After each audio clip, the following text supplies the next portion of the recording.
Halo semuanya, selamat datang di channel Kitab Mawas Diri.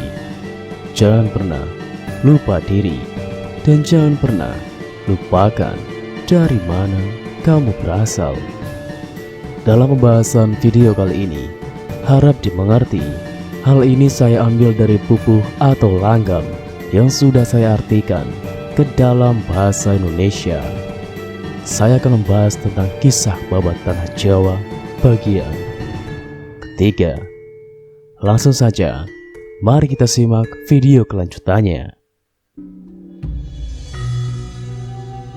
Diambil dari pupuh-pupuh yang menceritakan pertemuan antara Panembahan Senopati, penguasa Mataram, dengan Kanjeng Ratu Kidul, Ratu Pantai Selatan, Pupuh Dandang Gulo. Dan lagi, anakku, sungguh aku ingin bertanya, apa yang kamu dapatkan dari tengah samudra? Panembahan Senopati menjawab pelan, yang saya peroleh telur longsung jagat yang harus saya makan dan minyak jayeng kantong. Kedua benda diaturkan. Sang Wiku melihat dan berkata, untunglah belum sempat kamu pakai. Jikalau sudah kamu pakai, aku tak bisa membayangkan akan menjadi apa kamu. Hanya akan mendapatkan kesengsaraan hidup, akan gagal keinginanmu untuk menjadi raja, gagal impianmu menguasai dunia. Kamu akan tinggal di dalam samudra, tidak akan bisa pulang ke Mataram. Seluruh rakyatmu tidak akan bisa melihatmu. Begitu juga istri dan anakmu, karena sudah berganti alam menjadi pasangan Ratu Kidul. Hilanglah wujud manusiamu. Dan lagi, aku sungguh-sungguh bertanya, kamu jatuh hati kepada ratu wanita, bagaimanakah wujudnya? Panembahan Senopati menjawab pelan, wujudnya sangat cantik. Seumur hidup belum pernah hamba melihat wanita secantik dia, Kidul. Sang Wiku tersenyum dan berkata, engkau jatuh cinta, terpikat wujud cantik yang sungguhnya hanyalah sihir belaka. Sungguh, kamu belum awas. Dulu aku sudah pernah memasuki istana samudra. Cincin sang dia aku curi dari jari kelingking sang Rum. Lihatlah ini anakku. Terkejut sang Panembahan Senopati manakala melihat wujud cincin sedemikian besarnya, sebesar tembok atau tampak kecil tempat memilah butiran padi dengan kulitnya setelah ditumbuk, terbuat dari jalanan bambu. Lobang lingkarannya. Panembahan Senopati tertunduk. Masih belum percaya dalam hati, Sunan Adi menangkap ketidakpercayaan itu. Bimbanglah hati Panembahan Senopati.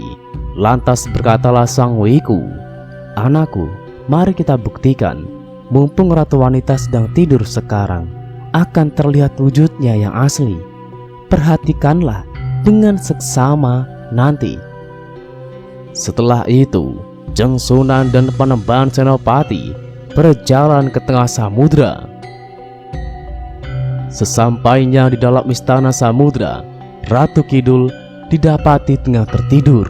Tubuhnya rebah dan sangat-sangat besar. Bahkan terdengar bunyi dengkurannya. Rambut gimbal, taringnya tampak mencuat. Panjangnya 3 jengkal jari, sebesar carak atau ceret atau tempat air minum. Besarnya taring, payudaranya menggelantung turun. Panembahan Senopati ngeri melihat wujud tersebut. Terpaku tak bisa bicara sepatah kata pun. Sunan Adi berkata kepada Panembahan Senopati, anakku, itulah wujud dia yang sungguhnya.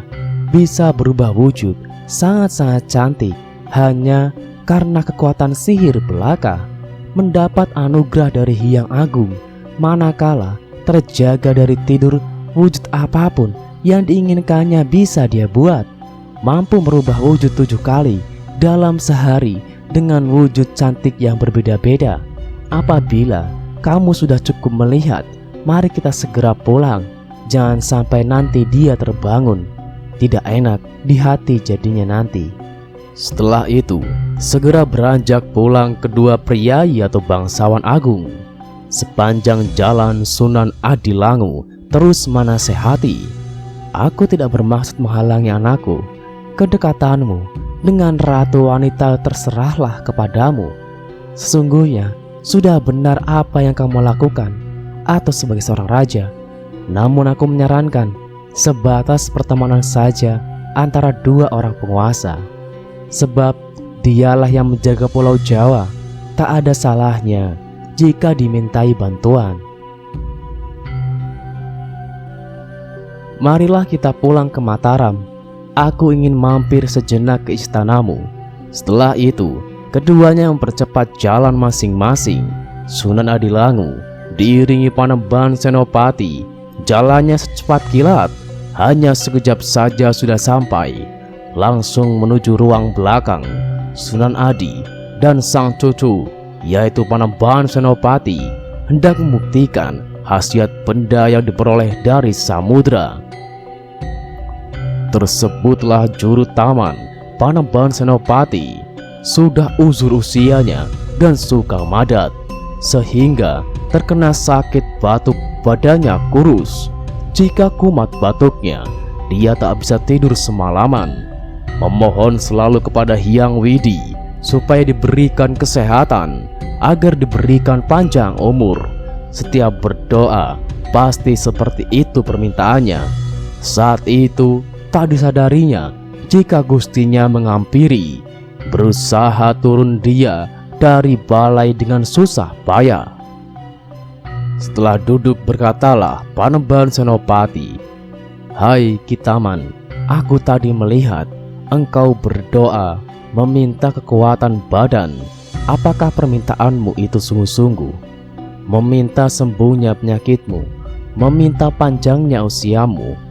Juru kebun taman mengaturkan jawaban, "Benar Gusti, sungguh hamba siang malam meminta kepada Hyang Widi agar diberikan usia panjang dan kesembuhan.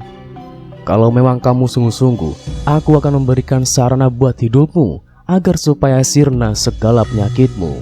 Kitaman mengaturkan terima kasih, bergerak mendekat diberi telur dan diterima sudah. Segera disuruh makan mentahan. Segera dimakan seketika itu juga. Kitaman berputar-putar tubuhnya bagaikan gangsing dan menggeram keras. Suaranya bagaikan pohon yang tumbang dari tempatnya. Seketika berubah wujudnya sangat-sangat besar.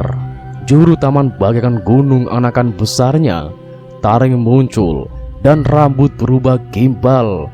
Terkejut Panembahan Senopati. Melihat kejadian itu, sangat-sangat heran hatinya. Sang Wiku berkata kepada Panembahan Senopati, "Seperti itulah kejadiannya apabila kamu menuruti perkataan Ratu Kidul." Sang Panembahan Senopati tak bisa berkata-kata, tertegun dan kecewa melihat akan hal itu, melihat wujud bagai anakan gunung. Sunan Adilangu segera berbicara lagi, "Tinggal satu benda lagi anakku, buktikanlah apa yang dinamakan minyak jayang kantong tersebut." Sang Panembahan Senopati menurut, lantas memerintahkan untuk memanggil seorang emban atau pelayan wanita bernama Nini Panggung dan seorang penabuh gamelan bernama Kikosa. Tak berapa lama kemudian, keduanya telah menghadap. Sang Panembahan Senopati pelan berkata, "Bibi Panggung, kamu saya panggil. Berikut Kikosa kalian berdua akan aku coba untuk memakai minyak jayang kantong pemberian Ratu Kidul. Apabila sudah memakai, pasti akan menjadi sakit luar biasa." Yang diperintahkan hanya menurut, tidak membantah lagi. Nini Panggung dan Kikosa ditetesi. Minyak jayang kantong seketika tak terlihat, keduanya beralih alam menjadi siluman. Begitu keduanya sirna tak terlihat, heranlah Panembahan Senopati. Ketiga abdinya berubah tidak lumrah. Lantas pelan dia berkata, Hai Kikosa dan Bibi Panggung, kalian sekarang tidak bisa dilihat oleh mata lagi. Menjawab yang telah tak terlihat, benarlah demikian Gusti, namun saya tidak akan pergi jauh dari istana Mataram semenjak saat diberi minyak oleh Gusti, walaupun kami tak akan bisa dilihat mata. Sunan Adilangu pelan menyahut, hai kamu Nindi Panggung dan Kikosa, ikhlaskanlah ini semua. Sudah menjadi kehendak Hyang Agung. Kalian semua dijadikan tumbal oleh Gusti kalian. Kalian sekarang bukanlah manusia, sudah tidak bisa dilihat. Kalian sudah berubah menjadi jin. Akan tetapi, janganlah kalian meninggalkan Mataram. Dampingilah Gusti kalian. Sepertinya akan lebih baik, oh anakku Senopati, apabila ketiga abdi ini aku tempatkan, Nindi Panggung dan Kikosa, penunggu di pohon beringin tua, sedangkan juru taman aku tempatkan di Gunung Merapi, memimpin seluruh makhluk halus yang ada di gunung tersebut, menjaga keamanan, menghadang musuh yang hendak merusak kerajaan. Juru taman yang bertugas menghadapi semua yang diperintah, mematuhinya. Ketiganya sudah menempati tempat yang diperintahkan. Nindi Panggung, Kikosa, dan juru taman setelah selesai membuktikan, kedua Priagung, Sunan Adilangu dan Panembahan Senopati masuk ke dalam istana. Panembahan Senopati terus terheran-heran dalam hati. Hasil dari istana samudra hampir saja membuat dia celaka salah jalan. Sunan Adilangu mendadak berkata, Senopati, istanamu tanpa pagar pembatas, bagaikan seekor kerbau yang dibiarkan terumbar. Kenakanlah kesadaran yang jernih atau hening dan penuh ketenangan atau eneng. Berjalanlah dengan hati penuh syukur dan tulus. Istana dengan diberi pagar adalah wujud kepasrahan yang benar. Ibarat kamu memiliki kerbau dan sapi, jika berontak hendak lepas, pegang erat keluh atau tali pengikat yang ada di hidungnya. Apabila di dalam kandang, masukkanlah semuanya. Kunci rapat pintu kandang, jagalah baik-baik siang maupun malam. Itulah bentuk kepasrahan yang benar kepada sang penguasa sejati. Pilihlah dan pilihlah apa saja yang pantas bagi sebuah kerajaan, yang sesuai dengan kedudukan dan kecerdasan kamu. Perbanyaklah ikhtiar dan bersandar kepada Hyang Widi. Setiap tindakanmu warnailah dengan rasa syukur. Senantiasa ingat, baik saat berjalan, duduk, berbicara, ingatlah bahwa kamu adalah raja. Panembahan Senopati memenuhi permintaan, segera menyuruh agar mengambil air di dalam kendi tanah yang diperintahkan. Segera mengambilkan dan tak lama kembali membawa apa yang diminta, air di dalam kendi. Lantas bergeraklah Sunan Adilangu sembari membawa kendi berisi air, berjalan mengelilingi perbatasan. Panembahan Senopati mengiringi di belakang sembari membawa tali untuk mengukur tanah di mana air dicurahkan. Berkata Sang Wiku, hai anakku Senopati, ikutilah bekas di mana air aku curahkan. Bangunlah tembok kota di situ. Karena dititahkan menjadi makhluk hidup, oh anakku, jangan berhenti menjalankan hati yang dipenuhi syukur dan seyogyanya bias memperhatikan kebutuhan dari semua rakyatmu. Perlakukan dengan kasih. Manakala kurang diperhatikan, bakal menciptakan rusuhnya kerajaan. Disebabkan kurangnya perhatianmu, tidak merasa bahwa semua ini hanyalah pinjaman dari yang menguasai alam.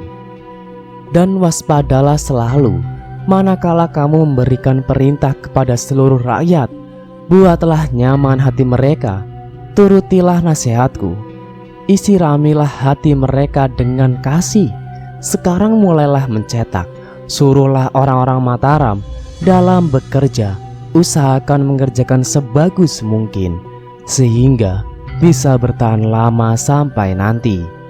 Anakku, manakala sudah sesuai dengan laku hidup yang sesungguhnya, sungguh bagaikan sudah menjadi raja, sesuai dengan kelakuan manusia utama, menjadi wakil yang sukma, menguasai alam dunia, yang benar-benar berkuasa kepada seluruh yang hidup, karena memang manusia seperti itulah yang berhak memiliki dan akan kuat tanpa rintangan. Ketahuilah keberadaan Hyang Widi, oh anakku, keberadaannya yang sejati.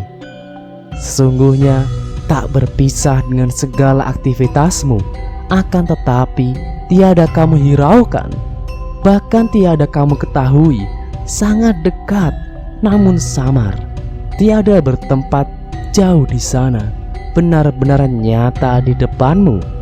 Tuhan sesungguhnya ada di depan matamu, tetapi terliputi alam dunia. Panembahan Senopati mematuhi dan mengaturkan terima kasih.